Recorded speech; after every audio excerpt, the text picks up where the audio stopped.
Konnichiwa, y'all, and welcome to the 10 at 10. We're the Maple Brothers. We got some conifers and some maples on the table here for today. This is the 10 at 10 for 3/19/2024. Guys, smash that like button. We're going to talk about 10 of the 20 trees that are going to list today at 10 a.m. Eastern Standard Time on MrMaple.com. First up, we've got Cedar Atlantica glauca. This is a blue atlas cedar that has a really nice form and some great blue color. We did a whole video breakdown on this one, so if you'd like to see a great looking specimen, go check that out. This one's going to work zones 4 through zones 8. You have to give it a little protection in some of the more humid zones, but it is a very durable conifer for the Deep South. Now, this one is exquisite for the blue shades that it brings. It looks like cathedral-like in a Japanese maple collection. So you can put this out, get that large, high interest that's going to draw the eyes upward, make the whole room in the garden bigger. You're going to love what this one brings to the table. And it's actually pretty fast growing too, at around 14 to, I'd even say 16 feet in 10 years. So a great growth rate going on this one. Make sure to give this plenty of sunlight. And this is a tree that'll give you a lot of blue color out in the landscape that pairs well and brings out the other colors in the garden. It contrasts well with your Japanese maples. There's no blue Japanese maples, but you can put a blue atlas cedar in your garden to add that unique evergreen interest. Tim often mentions these will give you almost an alpine-like feel in your garden. Next up on the table, we've got Acer Pomatum Dragon Master. Oh man, check this out. Absolutely love Dragon Master. We've got some staked ones in here today. Beautiful specimens. We actually named this one here at our farm. Talon loved this plant. These are actually from Buckholt's farm. Bringing in some 1 gallons back from there. Exquisite orange dream colored weeping Ryusen style plant. When this tree first leaves out, you can get some really nice orange colors on the new growth. Then go into some nice shades of yellow throughout the rest of the year. For me, this is the quintessential weeping yellow Japanese maple that's going to add a ton of color in the garden and just be a pure rock star. I mean, stake this tree up to about 6 foot and let it cascade down. These are low grass, so you can easily just put this in a hanging basket and then let this hang out over that as well. You've got both options when it's a low graft. It's so many fun ways to use this tree, and this is a tree that adds that spark of yellow in the garden. I noticed that this tree had made it to Poland this morning. There was a post in our group, and I saw a tree, and I told our team, I don't like that tree. We pulled one too small. And then I went and looked, and it was in Poland. I was like, never mind, it wasn't from us. So it's making it around the world now. I love seeing Dragon Master get more and more popular all over the planet. Like Tim said, I think it's the best yellow. Like, for my money, it's the best yellow weeping style. It is Orange Dream meets Ryusen. Even a little bit more durable than Orange Dream, but absolutely love the color patterns. This one can be a bold orange early, fading to like a light yellow. You can even get a little bit of a border to it. And it probably has the best fall color of any of the Weeping Ryusen yellows as well. Now, one of our good friends, Brian Rule, said he grew this in Oklahoma, and he would have to give it sun protection from the hot afternoon sun and the high heat of Oklahoma, but he liked to push it out in the sun as much as possible to really get that bleached out yellow effect that you can get on Dragon Master. And I encourage you to do that as well. You can put this tree in a container. It makes an excellent container tree, and it just weeps and cascades in such a graceful habit. We'll see how these do. We've been doing a lot of low grafts that weren't staked. These are low grass that are staked. So grab you some big boys here today. All right, we've got another great conifer for you guys. I think you're going to really like this one. This one is a true dwarf. We've got Pinus Flora, Katherine Elizabeth here on the table today. Y'all, this is a dense, compact Japanese white pine. The Pinus parvifloras, some of my favorite trees. They just give that unique essence of Japan. And with this one being a small, compact form, short needles, excellent one for bonsai, excellent one for containers, and great for the small places in the garden. Beautiful habit to it. This one is typically listed as 2x2, even in 10 years, so extremely small growing, making it excellent for conifer troughs, container gardens, but it's going to look great in the miniature conifer garden. This one is a compact, dense form of Pinus parviflora.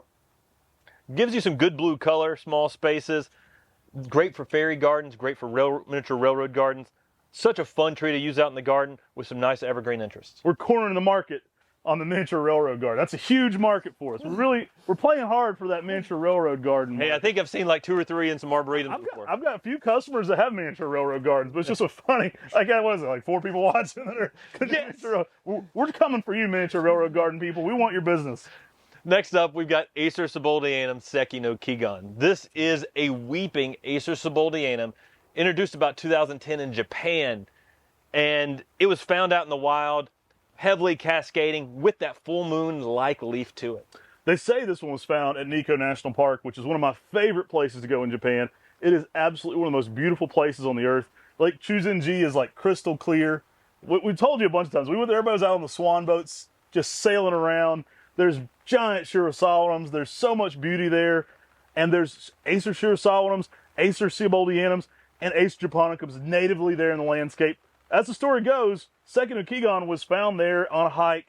Absolutely incredible weeping form. So this one gives you everything you love about that full moon Seaboldianum style leaf, but in a pendulous nature to it. Kind of putting it a little bit more outside the box. Now, I tend to stake this one up to a central leader, but it does want to get kind of wide. Typically, I'll stake it up to about 5 to 6 feet tall. I've got some specimens here at our nursery that are probably 6 to 7 foot wide already. Now, Seki no Kegon is actually a waterfall there in that area at Nico National Park, and that's where it gets its name because of that weeping habit. People thought it looked very graceful, just like the waterfall. Some excellent fall colors on this. I mean, you can get some outrageous fall colors on this as well. Awesome tree people can put out in their garden for something unique and special with that weeping habit. And give you a little bit more cold tolerance too, like that Solum. It really helps in those polar vortex winters. He mentioned the fall color. I've had exquisite red on this. I've had just brilliant, picked up bright red. Had some oranges some year, but red typically is our main color. Absolutely love Seki no Kegon. Now, one thing that's really interesting, we got a lot of tree geeks that watch this channel, would be what are the possibilities from this, right?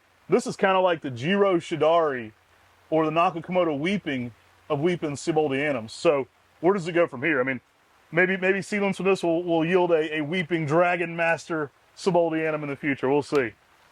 Guys, next up we've got Pinus Nigra Oregon Green. And this is one of the most architecturally interesting pines that you can have. It really has this really nice upright form, almost cactus-like in the way that it makes these shapes out there in the landscape. I know my wife, you know, when we were driving around, when we were looking for a house, she would drive around neighborhoods looking for sale signs, and I'd be looking at the plants, and I'd be like, there's an awesome Pinus Nigra Oregon Green. My wife's like, what are you talking about? I'm like, the architecture. You know, you see that pine there? And she's like, oh, that does look pretty neat. I mean, it's something that you don't have to be a plant connoisseur to love how interesting this tree can make this nice specimen in the landscape. Structures on this are exquisite. Now, it definitely has that tough look. It's very durable. Austrian pine, right? Yes. So throw another shrimp on the Barbie. We've got a great plant for you here today. I love the upright habit this one makes. So this one's going to, again, be a little bit more monumental in the garden. That upright habit with those little arms coming off of it. It makes a great structure, like Tim was saying, but it kind of reminds me of a taller Makawa form for our people a little bit. Like you get some density, but you get a lot of weird arms coming off there too. It's majestic. It's bold, dark green color, and its structure gives a unique texture in the landscape.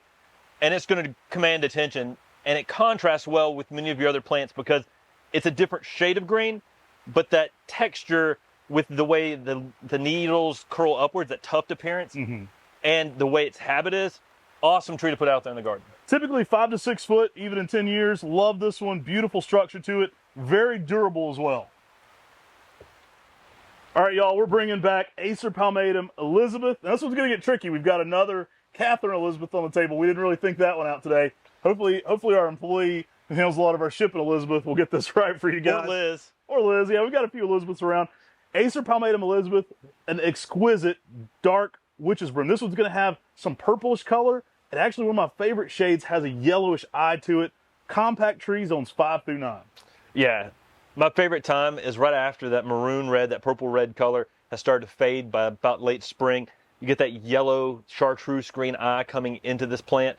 It gives a color like no other witch's broom and makes it a really colorful, compact tree for the landscape and garden. Many of y'all may have heard of Skeeter Rod. His wife, the guy, Skeeter Rod's the one who found Skeeter's broom. His wife is actually Elizabeth. So he named this one after his wife, Elizabeth. He also found a lot of witch's brooms out there. Really awesome tree for the landscape and garden. And to me, it's one of those plants that you can put out there and it can look kind of Shayna-esque, but then midsummer you got a contrast. You could put it out there next to a Shayna and then have two tones and some really interesting things going on to even pair those with. Trees that look similar in the spring but different. I mean, this is such a cool plant. Check out our photos on this on MrMaple.com. We try to put a lot of photos from plants so you can really see the trees all throughout the seasons. And this one really impresses me. You know who this would be good for? Those model train enthusiasts we were cornering the market on earlier. This one would be great for your model railroad garden. This is an awesome tree for you 4 people that have ever watched our channel. We've almost got 25,000 subs. but if you're a model train enthusiast, this is the channel for you. You definitely want to be checking out our miniature plants. This one is going to look great in the container or in the miniature garden, though. It is an awesome, small, compact tree. Check out Acer Pomatum Elizabeth today. Maybe we should do a video on how to make a miniature railroad garden. I've never done that, though. It'd be fun. This tree. Guys, we're like between two ferns now. Guys, next up, we've got Carpus Mood Ring. And this one will brighten your mood in the garden. It has a lot of bright pink-orange new growth to it that is really outrageous, that then fades to the green. So when this thing puts on new growth, you get a plethora of colors, and it just looks really showy. The mood rings, those were like the 70s. That was like the original terror alert system. You got your girlfriend a mood ring, and if she was kind of grumpy, you're like, all right, looks like I'm going out with the boys tonight, when you saw the wrong color on the mood ring. Now, this Carpus is going to be fairly narrow, so it's going to be about 3 to 4 foot wide by about 10 to 12 feet in 10 years. Stays really dense and compact. If you see anything start to get a little wild, you can always prune that out. But this is going to be a plant that's going to do well in zones 7 through 9 and give you a good evergreen interest that is always colorful every time it pushes new growth. That's all I got to say about that. Let's do the next one. All right, good. Here's a plant I know. We got Acer Palmatum Amagi Shagui back on the table. This is an exquisite introduction, actually from Japan. Talon first saw this one when he was visiting Japan, and he said, what the heck is this? Basically think of this as a more lavender dwarf purple ghost. We absolutely love the colors this one brings. Exquisite 6-foot tree in 10 years, so much smaller than most of your ghost series. More of a dwarfer, compact version, but it pairs so nicely with those. Absolutely great candidate for a container garden. And I think Tim would recommend pairing this with a summer gold. I definitely would. It's one of those plants that stays really small. If you give it some morning sun and afternoon shade, you're going to really peak up those purple colors. But if you push it back in that shade, you can get some unusual metallic-y, kind of like cream purple vibes going on this that just remind you of some, classic rock songs. I mean, it is amazing. Awesome tree to use out in the garden if you're putting this in the shade or if you're putting this in the sun. To me, one of my favorite and one of the smallest of the dwarf reticulated Japanese maples. I mean, it doesn't get very large, but it does put a big impact in the garden. Don't put this one in your miniature railroad garden. It's too beautiful. It'll be too distracting to the miniature train conductor there, and it could just lead to accidents. So I do recommend steering clear for the miniature garden with the Amagi Shagui, though it does have a great small compact shape, not for the railroad garden. No, it would be good for the miniature railroad garden. What's that? A Scarlet Princess. This is an excellent witch's broom. So we've been talking a lot about brooms. They're dwarf, they're compact. This is a witch's broom found by Tom and Nancy Ash on a Crimson Queen. So you get a dwarfer, denser version of Crimson Queen. Yeah, I mean, it may even give you some brighter, more picked up colors in the spring. And it really gives you a nice scarlet to crimson fall color. But it's really unusual in its shape as this matures. It's very dense and compact and weeping at the same time. So it creates this nice little ball out there in the landscape. Really, it's a fun tree that not many people ever, thought you could have a witch's broom on a lace leaf. I mean, there's plenty of witch's brooms on palmatums.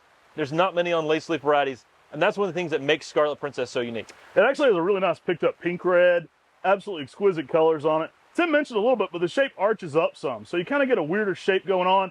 Now this one is ideal for the small container. So if you've got a small patio planter, you want something that's going to look awesome in a small space, we typically list this one as 3x3. So it's one of the smallest lace leaves of them all. And a really nice pink red fall color as well. Absolutely exquisite. Now we do list this one zone 6 through 9. Check it out today on Mr. Maple at 10 a.m. You'll see Scarlet Princess, hot ticket item coming in today. Uh-oh, what's left here? We got some big boys. Now, if you've got a miniature railroad garden, you want a dwarf conifer, we've got Piscia AB's Klaus. This thing is exquisite. These are fresh in from the Buckholz farm. Guys, we're trying out a new box, so we'll see how these go. This is a new experiment for us. FedEx got with us, and we designed a new box with some of our shipping partners. We've got the rates down on it. We've got a box that actually holds our 6 and 7 gallon material. So we're going to try it out on these Klus coming to you first. These are excellent plants. This is a large 7 gallon coming in from Buckholz farm. Guys, these are 7 to 8 year plants, maybe even a little bit bigger, grown in Oregon, huge size to these Klaus. This is a plant that gets 3 to 4 foot in 10 years. We're looking at here at a plant that's 1.5 feet by 2.5 foot wide, 3 foot wide already here in these 7 gallons. So this is some old 7 gallons for Klaus or Cluis. As a Piscia ABs, This is a plant that can go down to zone 3 through 8. So it can go in a lot of places all around the country. Stays compact and dense for those small places in the garden and your miniature railroad gardens. Yeah, it's a perfect plant for that, actually. So this is a exquisite plant, though. Absolutely love what it brings. You'll get some interest on the new growth here as it starts to flush, too, in the spring. We wanted to try these, though. We've got a new box. We've actually got harder, more rigid material on these 7s. I think you guys are going to be impressed with how they're headed out. And if this works, if this is a popular item, we may be adding some larger 7-gallon Japanese maples in the near future for you guys. So I hope you enjoy this kind of content. We love bringing you new things all the time. So we're always pushing the envelope. And I think this new box will be something a lot of people are going to be excited about. Guys, we've got an open house coming up April 5th and 6th. You're going to want to be here. We're still doing that? Yeah. Yeah, we're still doing that. We got an open house April 5th and 6th. April 5th, 8 a.m. to 5. April 6th, 8 a.m. to noon. Be here early. There's a lot of cool plants and cool people. We're going to have a food truck. It's going to be a good time talking trees with people. We're going to have a coffee truck as well. A lot of good stuff going on, some surprises. I'm going to be hosting a game show, and it's going to be high stakes, high drama. You guys are going to love that. And yeah, just be coming and see us on that day. I hope you enjoyed it. Take care. God bless you. And have a great day.